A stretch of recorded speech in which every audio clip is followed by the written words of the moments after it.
If you're like me and have bought one of these Evolution Mitre Saw Stands and need to assemble it quickly, then you're in the right place. Before we get started, I just want to ask that if you find this video useful, please go ahead and smash the like button. It really does help out the channel and I will really appreciate it. And if you have bought this saw, make sure to check out the links in the descriptions for other videos that I've made on this mitre saw. Okay, the first thing I recommend you do is just get everything out the box and lay it out either on the floor or a table like I have. I also recommend you get out some sort of drill bit set. That's going to make putting things like the bolts in a lot easier. If you do not have something like this, then an Allen key is going to be all you need. Okay, so the first thing you're going to want to do is put this handle on with these little bolts here, and just make sure that when you do this that it is pointing down. So the handle needs to be going down towards the floor, otherwise it will catch on one of the extendable rolling arms when you get this set up later on. And just go ahead and tighten this up, and you will know it's done right because once they're tightened up, you shouldn't get any movement in this. This should be really solid and firm. The next thing you're going to want to do is put the wheels on, and to do this you're going to need these 2 metal bars, and you're also going to want 4 metal bolts that come in the pack. These are the things with the little blue ring inside them. And you're also going to want these wider washers here that are going to fit on to this metal pole as well. And then obviously you are going to need the 2 wheels as well. The way this works is you want to go ahead and grab this metal rod, push it through. It's going to go through that first hole and it's going to actually get caught on purpose on this second hole.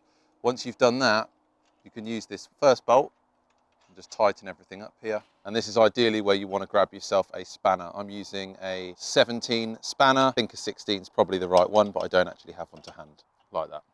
So with that tightened up, this metal rod is now fixed into position. Then you can go ahead and grab your first wheel and slide that on, and you want the end that is sticking out slightly on the inside. And then just go ahead and grab that wide washer there, put that on first, and then the second bolt with the blue ring. Now it's going to be pretty much impossible to do by hand, which is why I do highly recommend you get yourself a spanner, and that's going to make this a lot quicker. You'll know once it's tight enough. So the wheels can still spin, but yeah, that's set in position firmly. You're going to want to go ahead and do that for both wheels, and then I'll meet you at the next step. Now the next step is going to be a lot easier if you actually have the stand up, so I would recommend you do the same, just so you're not working down with it on the floor. The next step is nice and simple. You just want to grab yourself this and go ahead and slide it in, just where the extendable arms do actually come out. And you will know when it's tight enough because it will prevent this extendable arm pulling out. Now the other one of these is on the wheel end, so again just tighten this up until it's nice and tight and prevents this arm pulling out. Right, the next thing you're going to need is this. Just go ahead and loosen up that fixing that you've just put in here so this slightly extends. Then you can slide this on, and you want to slide it on so the bolt is going to attach underneath. What you don't want to do is have it this way up so the bolt is on top. So watch out for that. Slide it onto that bolt that's underneath. And then using this, you can just tighten it up here, like so. Then you can actually grab the roller bit for this and go ahead and slide that in here. And using one of those same fixings here, just go ahead and tighten that into there. There we go, all assembled. Now there are obviously 2 of those roller ends, so just repeat those steps for the other end. Now when it comes to actually using this, you are going to need to untighten both of these because the whole point here is that this is slightly raised above this black metal edging here, and that's going to allow your timber to actually roll across nicely. Next we are going to fit these brackets onto the stand, and the way you do this is just hook it over on the front of the stand and apply gently at the back. Now if that is hard to push down, what you're going to need to do is get yourself a Phillips screwdriver like this one, turn it round, and you'll see on the back of the clamp you've got these screws here. What you want to do is just loosen this off slightly by turning that screw, and you want to apply only a small amount of pressure to be able to get that on. If you can do it with one finger, then you're probably around the right place. What's actually going to hold this clamp to the stand is this front handle here. Once that's pushed down, there's plenty of pressure on there and that's not going to go anywhere. Obviously, just make sure you do that for both of the clamps before you move on to the next step. Now, in the packet for this stand, you would have also received these. These are the universal fixing brackets. And these are only going to be used if you're actually fitting a saw that isn't the Evolution saw. So I'm not going to need these.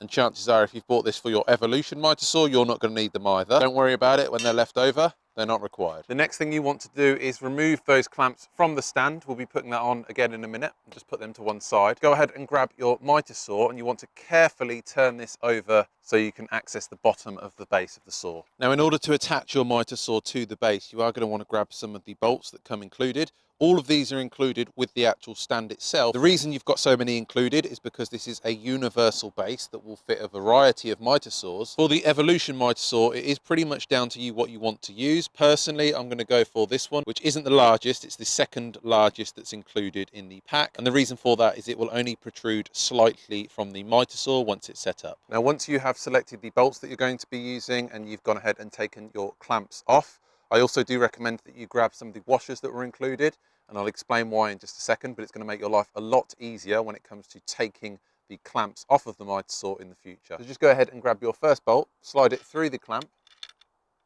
and then position that into the rubber sealant hole that's on the bottom of the mitre saw. Then put on your washer on the underside, and then grab a bolt and just hand fasten this in for now. Then you want to come down and do the same thing on the bottom bolt. So go ahead and grab those bolts, push that in at the bottom, and then again grab one of your washers. And again, don't do these up too tight just yet. Once you've got both of those clamps on the mitre saw, go ahead and grab your mitre saw and sliding it on from the front, position it on to the actual stand, lock it down with the front two handles, and this is where you want to go ahead and just tighten up those bolts as much as you can. And if you've got one, just go ahead and grab yourself a spanner and just make sure that they're all done up nice and tight, and this isn't going to rock about or go anywhere. And there you go, the stand is now fully assembled and ready to use with your mitre saw. If you liked this video, then please go ahead and smash the like button. And if you have bought this mitre saw and you're looking to assemble that next, then you can watch that video here. Or if you've already assembled it, then you're going to want to make sure that it's properly calibrated for accurate cuts, in which case click here instead. Thanks, and until next time, happy building.